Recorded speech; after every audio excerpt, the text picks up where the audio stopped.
see if it's true in your experience. And then it'll be impossible not believe. You'll know. Believing isn't helpful because we often believe lots of things that aren't true, and it won't unlock the doubts you have in your own mind.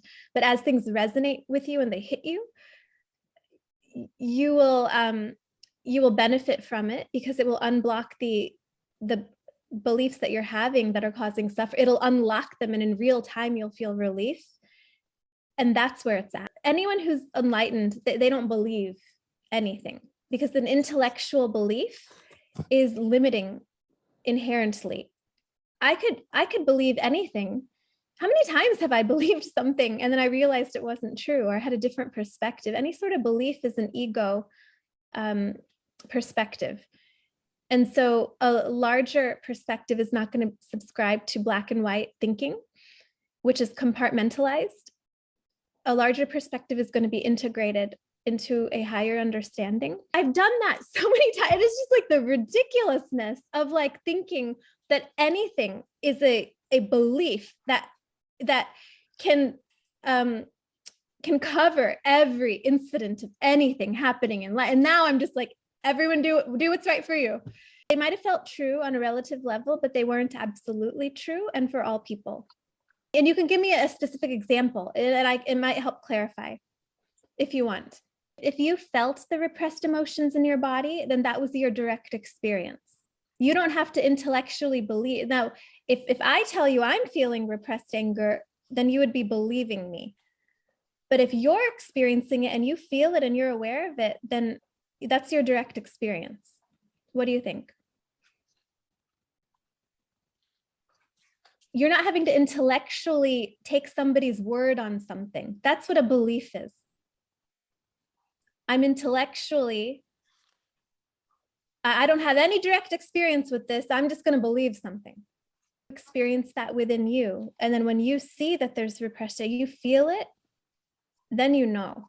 You're not believing, you know. When she says it to you, you're believing it.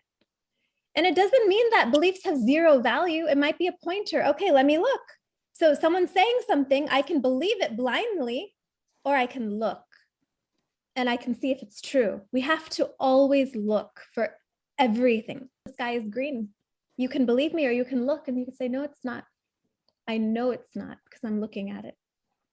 That's why I don't want anyone to believe anything I say. I always say, check in your direct experience if this feels true, like not feels true mentally, feels true, like resonates for you. Like if we have truth barometers. We're born with these. We know if something's true or not.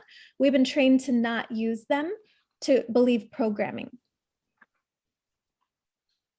to believe conditioning, society's norms, our parents' norms, and then we compromise ourselves to survive.